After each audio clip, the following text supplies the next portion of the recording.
out the coupe in the lot. Order for a 12 buck swat. Pushing all the bells out the box. I just hit a lick with the box. Had to put the stick in the box. Pour up the whole damn deal. I'ma get lazy. I got the mojo deal. We been tripping like the 80s.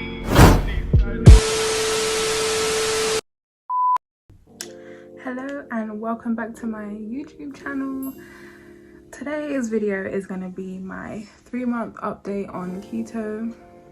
Yes, I started my keto journey January the 1st and it's now coming up to the end of March, so I decided I was going to do a little wrap up of 3 months. You know, this isn't my first time doing keto. I started keto I would say this time last year, and due to the pandemic obviously causing a disruption to everybody's life, I had to come off of it. I was working at the time full-time and I obviously couldn't supply like fresh vegetables because there was literally none available. So I decided I was going to come off of the keto diet and try again later. And then obviously when food did come back into stores and stuff like that, I wasn't motivated. I'll be real, I wasn't motivated to do it again. You know, you have to be dedicated and disciplined when you do a diet. So I wasn't ready to restart it. So I did end up just doing what I wanted to do. Ended up gaining weight throughout the summer and the beginning of uni, which was like September, August time, and then November I realized I was getting really big, like out of my comfort zone big. So then I decided, you know what, January is the month where everybody does New Year's resolution. New year, new me. New year, new me. So I decided, fuck it, I might as well just do it. I did want to do it, but I was just like, you know what, I can track my progress when I started January, you know, just easier. So I ended up starting it January. So for those of you who are wondering what the hell is keto diet, well, keto diet is a ketosis diet. You have to be in ketosis when you are obviously eating food. So food would be high fat, low carbs, low carbs. Like for example, you would be aiming to be around 20 grams of carbs, of sugars, carbohydrates, whatever. And obviously the max you want to be taking is 30 G's, but I do recommend staying below 20 G's.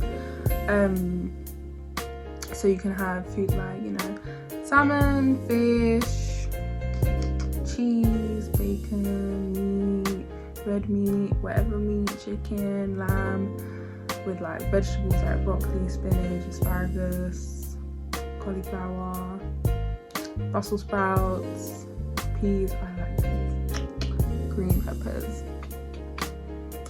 But yeah, that's just a little quick rundown of the food that you're allowed to eat. And you're also allowed to have like high fat dairy products like cheese. You can have nuts as well, like almonds. You just can't have carbs. So yeah, you can't have pasta, rice, grains, lentils, anything. Quinoa, you can't have any of those. So basically that's what I did. How I started it, because basically when you are eating kind of like whatever you want, it's gonna take a while for you to get into ketosis. So generally what I did was I did a water diet for 3 days, so basically kind of cleared my system, and then I started on keto. So it dropped me into the ketosis level very quickly. So I was in ketosis like that. And because I've done keto before, I know how long it takes for you to get into ketosis, and I know how easy it is for you to come out of ketosis.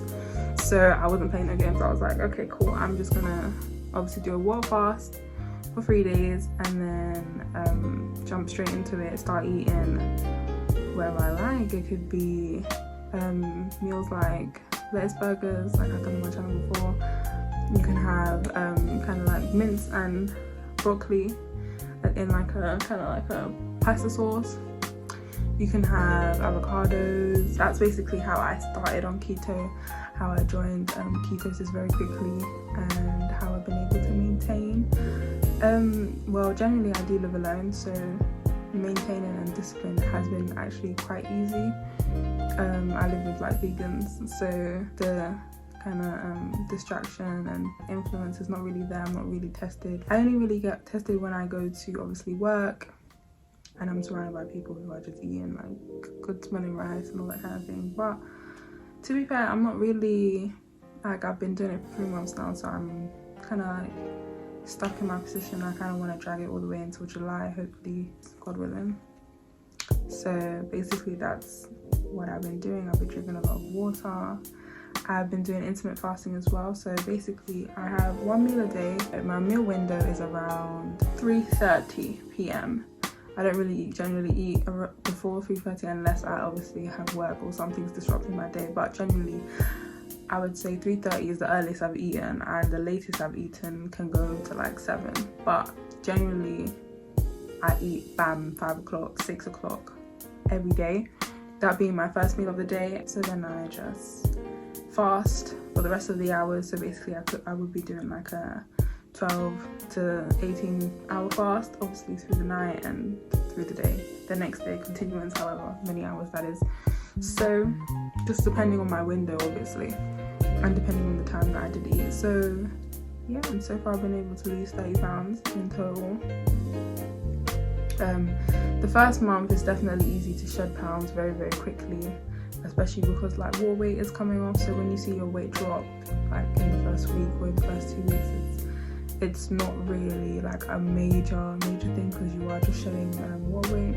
So that's basically what happened. I shedded about 10 pounds at the end of January. I went to the GP and I got weighed. When I did keto before, people would tell me like, oh yeah, you're losing weight, I can see it in your face, I can see it in your body, whatever. But I genuinely couldn't see it. Like I couldn't see it for myself. So then like it gets very, very discouraging when you feel like you should be losing this amount but you're not, and you know it's not shedding as fast as you want it to, or it's not shedding in the places that you want it to shed in, so it is a bit like discouraging. So I decided I was gonna get a scale. It's actually right here.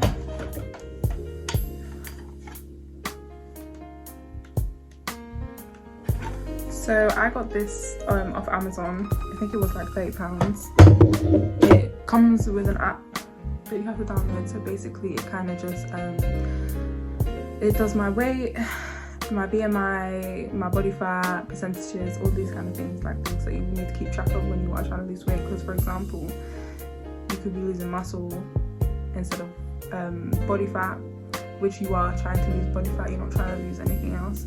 So it tells me like how much my body fat is, and then how much is that going out, or is it staying the same, or am I just losing weight, and you know, just keeping track and making sure everything's okay and going smoothly. So for the first month I didn't have a scale. I was just kind of I was just gonna go with it, and then I realized it was becoming a bit discouraging of me like not having that physical kind of proof as well in terms of numbers.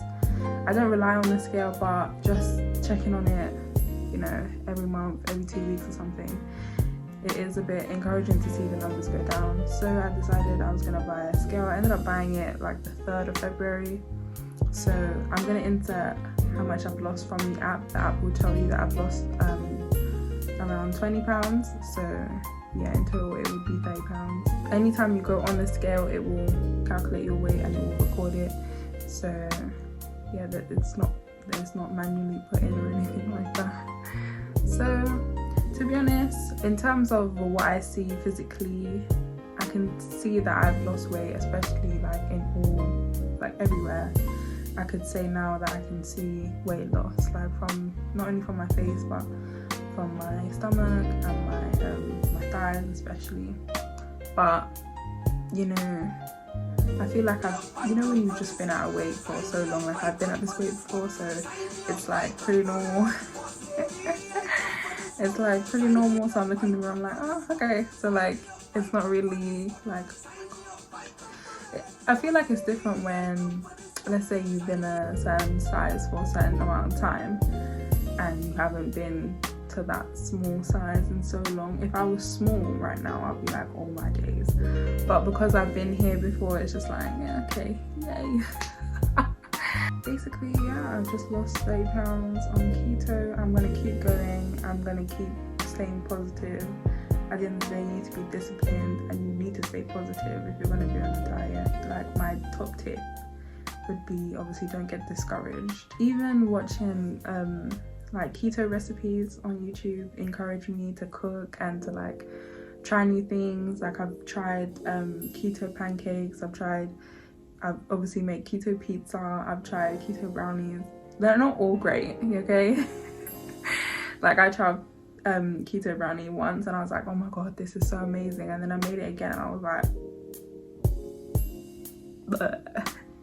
So you know, sometimes it is a hit and miss. It's not always going to be great. But in terms of fast food, I only eat from 2 places, Five Guys being one of them, because they do lettuce wrap burgers and I can put anything inside of it. So I put green peppers, because you're allowed green peppers on keto. It's the best kind of peppers out of them all that you're allowed to have. So I put green peppers in mine, and cheese, nothing extra, no sauces whatsoever.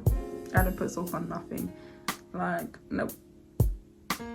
I season my chicken, but I don't put sauce on it. So like, I don't put ketchup or like sugar-free ketchup. I don't do none of that. Nope. The only thing that I drink, I would say, is if I'm in a rush, like I'm going to work or something, I would have a Diet Coke or a 0-calorie Coke, whatever it's called. Or I would have a sugar-free Red Bull if I'm doing a late night shift. But other than that, it's just water and no sauces whatsoever. I mean, it's definitely not a long-term diet for sure. You make fat your burning fuel instead of sugar, which obviously allows you to burn fat when you are not working out or running or anything like that. And for the record, I haven't done any exercise. I haven't, because all I do is obviously uni, and then I work on my free time, and then the rest of that I'm just sleeping and eating, basically just sleeping.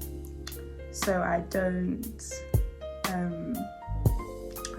exercise.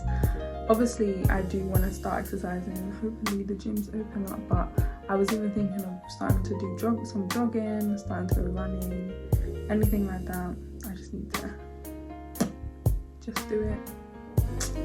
I need to get my ass outside. What's keeping me even more dedicated and motivated is the fact that when I was on it last year, like I think I was on it for almost 2 months, when I ate carbs, I was sick. I felt so sick for like a week straight.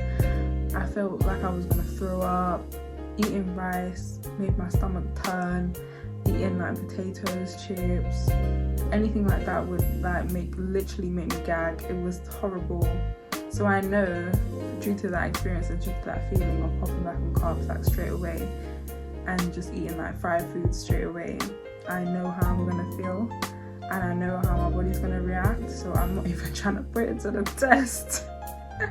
I'm not even trying to run that risk. I'm not even trying to like, you know, be like, ooh, do you want to try? So I think that is what's keeping me disciplined when I obviously go out and I see people eating like pasta and rice and it smells really good and they offer me some. It's easy for me to say no, because I know in that moment I'm not going to be able to enjoy it. As soon as I put it in my mouth, I'm not going to be able to enjoy it the way how I would when I was eating it. So I know straight away I'm going to probably feel sick or I'm most likely going to throw up. So it's just not worth it. It's really not worth it. So I decided, you know what? Don't give yourself any pain. And I hate throwing up anyways. It's just terrible and it's a horrible feeling. So, you know, I wouldn't even try it. So I do want to come off the diet in the summer. I know it's going to be very difficult for me to be on a diet and with all the whole June 21st thing to go on to. I do want to start something either vegetarian or vegan, like vegan food, or maybe just stick to gluten-free food. I'm not entirely sure. I'm still going to do my research and still figure out, you know. In order to also check, I do have pee strips, which I also got from Amazon, which you pee on and it also tells you what level of keto you're in. So you can also purchase that to let you know. I think that's a good way to check because like I said, it's very easy to come out of keto, especially if you are having multiple meals a day. If you're having 3 meals a day, it's very, very, very easy for you to come out of keto. Very easy, because you might be intaking too many calories, which is going to push you out. Don't cheat on keto, honestly. Don't. The second you cheat on keto, it's going to take you 1 week to jump back into ketosis. If you do it from eating, like just eating food. The reason why you cheat is because you want to have carbs, right? There's no way you're going to do a 3-day water fast after just eating carbs. And if you do, you have to get the P strips to check anyways, but I wouldn't do that, because you're just going to mess with your body and mess with your system. And trust me, messing with your system is not, it's not. The reason why it's easy for me to do 1 meal a day is because I'm genuinely not hungry. Like, I don't get hungry, and when I do eat, I get full very quickly. So yeah, it's not like when you look back and you see how much food you actually used to eat, it's crazy. It's so crazy. But yeah, that's my 3-month update on keto. That's about it. I hope you guys enjoyed this video. If you want more keto content, just like, and I will do some more. Comment, and I will do some more. Subscribe, and I will do some more.